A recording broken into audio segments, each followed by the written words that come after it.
Next patient. ഡോക്ടറെ, പനി, ജലദോഷം, ചുമ, തലവേദന. എനിക്കല്ല, ഇരിക്കുന്നവനെ എന്റെ കൊച്ചുമോനാ. എന്നാ പിന്നെ അവനല്ലേ ഇവിടെ കയറിയിരിക്കണ്ട, താൻ ഇവിടെ കയറിയിരിക്കുന്ന എന്തിനാ? അല്ല, നമ്മള് വലിയ ആൾക്കാർ ഡീൽ ചെയ്തിട്ട് പിള്ളേരെ ഇറക്കിയാ പോരെ? അതങ്ങ് കവലെ വായ്ത്താളം അടിക്കാൻ നേരത്ത് മോളെ കെട്ടിക്കാൻ നേരത്ത് ഇവിടെ വേണ്ട. എത്ര ദിവസമായി തുടങ്ങിയിട്ട്? അത് അല്ല, ഇപ്പൊ ജനിച്ച് തുടങ്ങിയിടത്തോട്ട് നമുക്ക് കുരുവാ. ഇനി ഇറക്കിയ ദിവസം തുടങ്ങിയിട്ട് എത്ര ആളായി? ഓ അത് ഹറാപ്പറപ്പ് കൂടെ പറപ്പാ, നോക്കണ്ട. അഡ്രസ് ഒന്ന് മാറ്റി. ഈ 24 മണിക്കൂർ ഫോണിൽ കളിച്ചാണോ ഇവര് പനി വന്നതെന്ന് എനിക്കൊരു സംശയം. ആണോ?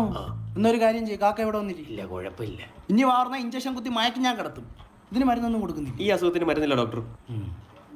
ഒലിപ്പിക്കലുണ്ടോ? ബസ് സ്റ്റാൻഡിലൊക്കെ വെച്ച് 2 പെൺപിള്ളേരെ കണ്ടാ ഒലിപ്പിക്കും. എടാ വായ്ന്നൊലിക്കുന്നല്ലടാ, മൂക്കലിപ്പുണ്ടോന്ന്. ഉണ്ടുണ്ട്.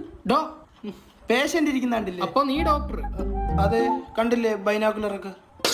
ബൈനാക്കുലറാ? ഏത് കോളേജിൽ നിന്നാ നീ MBBS എടുത്തേ? Perumon college of engineering. എന്നാ നീ ആ ബൈനാക്കുലർ വെച്ച് അവനൊന്ന് ചെക്ക് ചെയ്യും. എന്തിന്? ചെയ്യടാ.